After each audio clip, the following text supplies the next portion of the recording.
무리가 예수님은 재판을 받기 위해 예수님을 끌고 헤롯과 빌라도에게 끌고 다녔습니다. 그러나 모두가 예수님으로부터 죄를 발견하지 못했던 것을 보면서 죄가 없는 분이라는 사실을 드러났던 장면뿐이었습니다. 그 말씀을 통해서 우리는 진리를 알지 못하는 자라는 제목으로 말씀을 살펴보았습니다. 진리를 알지 못할 때에 거짓을 말하고 또 비본질적인 것에 기대를 한다고 했습니다. 그리고 진리를 알지 못할 때에 사람을 업신여긴다고 했습니다. 오늘 본문에서는 빌라도가 최종 선고를 하는 장면이 나옵니다. 빌라도는 다시 한번 예수께는 죄가 없다는 것을 말하지만 군중들의 반발로 인하여서 결국은 예수님을 십자가에 내주고 마는 것을 보게 됩니다. 그래서 오늘은 이 말씀을 통하여서 잘못된 판결이라는 제목으로 말씀을 살펴보도록 하겠습니다. 첫째로 잘못된 판결은 다수의 의견에 의한 것이었습니다. 18절 말씀입니다. 그러나 그들이 일제히 소리질러 말하였다. 이 자를 없애고 바라바를 우리에게 놓아주시오. 빌라도는 예수께서 아무 죄가 없다는 것을 알았습니다. 그리고 헤롯도 역시 예수께 죄가 없다는 결론을 내렸고 다시 빌라도에게 돌려보냈습니다. 빌라도가 이 사실을 오늘 본문을 통해서 두 번이나 언급을 하고 있습니다. 그런데 무리가 이 사람을 없이 하라고 소리를 질렀습니다. 다른 복음서에 보면 대제사장들과 장로들이 무리를 선동했다고 기록을 하고 있습니다. 이렇게 하여서 다수의 군중들은 예수님을 십자가에 못 박게 하고 바라바를 풀어주라고 소리를 지릅니다. 다수의 소리가 이긴 것입니다. 오늘날 민주주의 사회는 다수의 의견이 아주 절대적입니다. 그래서 정치가들도 역시 많은 무리의 의견을 절대적으로 받아들이고 정책에 반영을 하기도 합니다.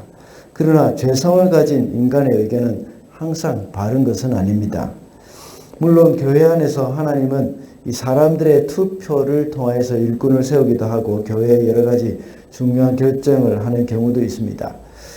교회의 공동의회를 해서 교회의 중요한 일을 확정하고 그것을 통해서 마음을 함께 하기 위한 것이라고도 할 수 있습니다. 그런 가운데 교회를 향한 하나님의 뜻을 이런 공동의회를 통해서 보여주시기도 합니다. 그러나 다수의 의견이 항상 정의는 아닙니다. 우리가 어떻게 그것을 분별할 수가 있겠습니까? 오늘 본문을 통해서 우리가 잘 알 수가 있습니다. 그들은 지도자들에 의해서 먼저 선동되었습니다. 하나님의 뜻에 의해서 결정된 것이 아니라 잘못된 지도자에 의해서 선동이 됐다는 것입니다. 그리고 다른 목소리는 도저히 용납하지 못할 이 험악한 그 분위기를 이끌어가고 있었습니다. 그래서 마태복음 27장 24절에 보면 빌라도는 밀난이 날까 하여 무리의 요구를 들어줬다고 말씀하고 있습니다. 이런 것은 다수의 의견이 정의롭지 못하다는 것을 판단하는 도구가 될 수가 있습니다. 다시 말하자면 사람들에 의해서 선동되었고 또 아주 험악한 분위기로 몰아가고 있었고 또 사람들이 그것이 이루어지지 못할 경우에 폭력적인 그러한 사태가 일어날 그런 일들이 생긴다는 것입니다. 특히 진리에 관한 것은 더욱더 많은 사람에 의해서 이루어지는 것이 아닙니다. 오늘날 많은 무리들은 민주주의라는 말을 앞세워서 진리를 대적하고 있습니다. 그리스도인에게 있어서 민주주의가 아니라 우리 그리스도인들은 신주주의, 하나님이 주인이시라는 것을 우리가 생각을 해야 합니다. 하나님의 말씀이 절대적이어야지 대중들의 말이 절대적이 되어서는 안 됩니다. 오늘날 성도들은 민주주의에 너무 익숙해 있어가지고 교회도 민주주의로 해야 한다는 그런 잘못된 생각을 가지고 있습니다. 그러나 다수의 의견이 언제나 정의가 아니라는 것을 알아야 합니다.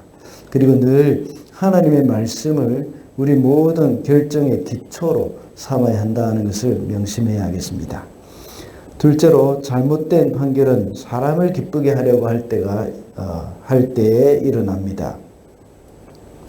23절과 24절입니다.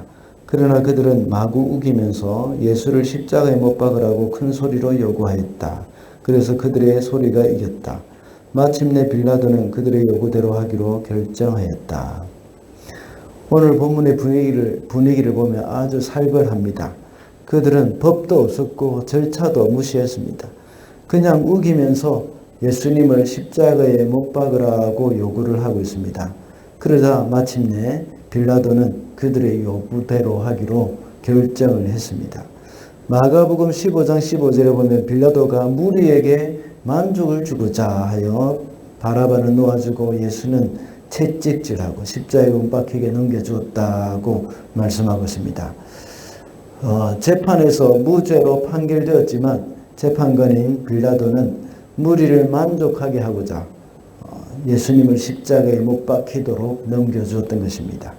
빌라도가 이렇게 결정하게 된 것은 정치적으로 아주 복잡한 계산이 있었던 것입니다. 흥분한 무리들이 자기들의 요구를 들어주지 않을 경우에 큰 소요를 일으키게 될 것이고 그것이 문제가 되어서 황제에게 보고해야 할 거리를 찾아야 합니다. 그렇게 되면 빌라도의 신상에 좋은 것이 없기 때문입니다.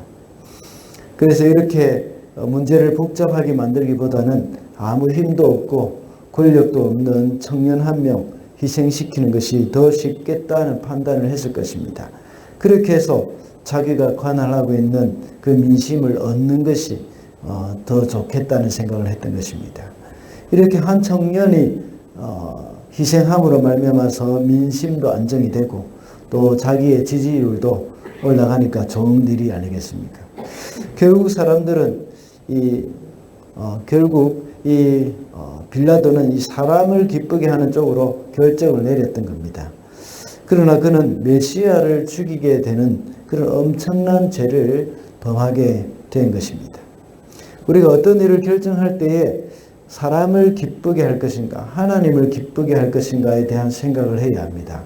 사람을 기쁘게 할 때에 하나님과 원수가 된다는 것이 오늘 빌라도의 판결을 통해서 우리는 밝혀졌습니다. 우리는 항상 하나님 앞에 살아가는 사람들이 되어야 합니다. 모든 결정을 할 때에 사람을 생각하지 않고 하나님의 말씀, 하나님의 뜻을 생각하면서 우리가 결정을 해야 하는 것입니다. 마지막으로 잘못된 판결의 최대의 수혜자라고 할 수 있는 사람들은 바로 우리입니다. 25절입니다. 그래서 그는 폭동과 살인 때문에 감옥에 갇힌 자는 그들이 요구하는 대로 놓아주고 예수는 그들의 뜻대로 하게 넘겨주었다. 오늘 빌라도는 예수를 십자가에 못 박게 하고 바라바를 살려주었습니다. 오늘 본문을 통해서 빌라도의 판결에 대해서 많은 비난을 하면서 그렇게 하면 안 된다는 교훈을 배웠습니다. 그리고 이러한 잘못된 판결의 최대의 수혜자는 바라바였다고 생각할 수 있습니다. 그러나 정확히 말하자면 이런 잘못된 판결의 최대의 수혜자는 바로 저와 여러분입니다. 그래서 우리는 이런 잘못된 판결에 대한 이의를 제기할 자격이 없습니다. 이런 잘못된 판결로 인해서 예수께서 십자가에 돌아가셨고 주님의 죽음으로 인하여서 우리는 살게 되었습니다. 그러므로 오늘 본문에 나오는 밀란과 살인으로 인하여서 옥에 갇혀있던 바라바는 바로 저와 여러분이라는 사실, 그 사실을 잊어서는 안 되겠습니다. 주님의 재판이 엉터리였고 잘못된 판단이었다면 바라바의 재판도 역시 엉터리였고 잘못된 판단이었습니다. 이러한 잘못된 판단을 인해서 우리가 살아났습니다. 이 세상 마지막 때에 밀란과 살인이라는 제목을 가지고 있는 바라바와 같이 우리에게도 많은 죄가 낱낱이 다 드러나게 될 것입니다. 그러나 최종 판결은 무엇입니까? 너는 죄가 너무나도 많지만 무죄라는 판결이 나올 것입니다. 왜 그렇습니까? 오늘 본문에 나타난 잘못된 판결 때문입니다. 이 잘못된 판결 때문에 주님이 나를 대신해서 십자가에 죽어주셨기 때문입니다. 죄 없으신 주님이 죽으셨기 때문에 죄 많은 우리가 무죄로 선언된 것입니다. 오늘도 주님의 희생으로 인하여서 무죄 선언받은 사람으로서 감사와 감격으로 하루를 살아가게 되시기를 바랍니다. 말씀을 맺겠습니다. 오늘은 잘못된 판결이라는 제목으로 말씀을 살펴보았습니다. 잘못된 판결은 다수의 의견에 의한 것이었고 사람을 기쁘게 하려는 것이었습니다. 그리고 잘못된 판결의 최대의 수혜자는 바로 우리들이라고 했습니다. 오늘도 우리 주님의 죽음으로 인하여서 죄에서 자유를 얻은 그런 사람으로서 주님을 위해서 살아가는 하루가 되시기를 바랍니다.